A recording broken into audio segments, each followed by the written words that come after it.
But the national flag, the saffron, white and green tricolour, was publicly unfurled. And for the rest, it was crowds, crowds, crowds, all rejoicing over the birth of the Dominion of India.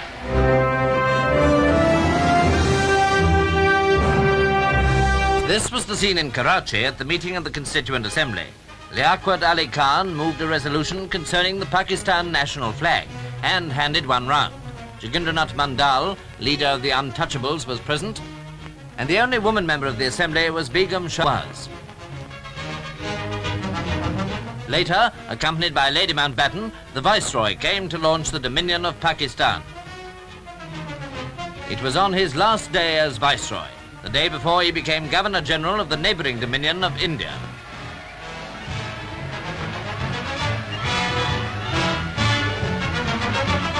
He now read the King's message. Sitting beside Lady Mountbatten was Mr. Jinnah's sister, Miss Fatima Jinnah. Next, the inauguration of Mr. Jinnah as Governor-General. He takes the oath of allegiance to King George VI as head of Pakistan. That's the Governor-General's personal flag, and afterwards the flag of the new Dominion itself was broken.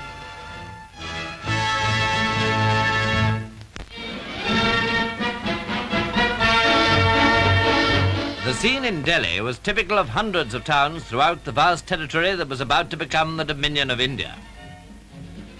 Cows, being held sacred by the Hindus, are never driven off the pavements, and all the familiar activities to be witnessed in this teeming city were being carried on as usual. But there was an undercurrent of pent-up excitement, for everyone knew that India, Hindustan India, was now to be free and independent.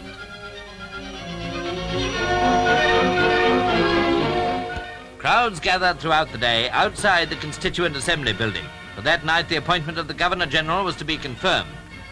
At midnight, the actual transfer of power took place. The Assembly was addressed by the President, Dr. Rajendra Prasad, and the Prime Minister, Pandit Nehru.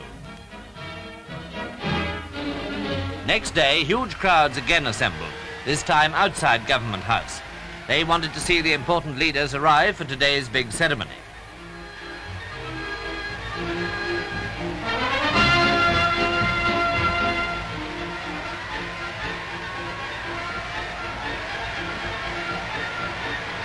Sardar Patel, Minister of Law, Sardar Baldev Singh, Minister of Defence. And from the roof, Pandit Nehru surveys the vast throng, which was so great that it held up the arrival of the principal personality.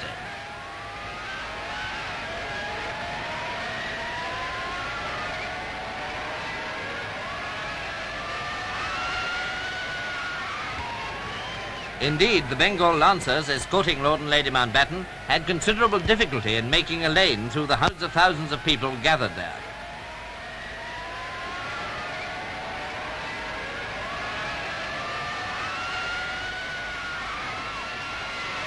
The occasion was the swearing in of Lord Mountbatten as Governor-General of the Dominion of India. The fact that the ex-Viceroy was to hold the office is itself a great tribute to his work for the Indian people. As further evidence of the popularity of the Governor-General and his wife, there are these scenes of their attendance in the afternoon at a sort of children's fete, where sweets were distributed and a number of entertainments presented.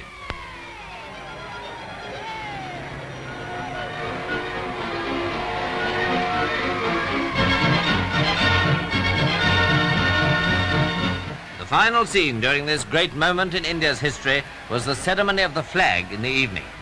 Various units of the Indian forces were to have been inspected by Lord Mountbatten, but as it turned out, he was quite unable to leave his carriage, so great was the crowd.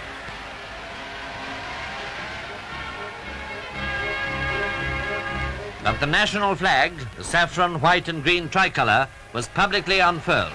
For the rest, it was crowds, crowds, crowds, all rejoicing over the birth of the Dominion of India.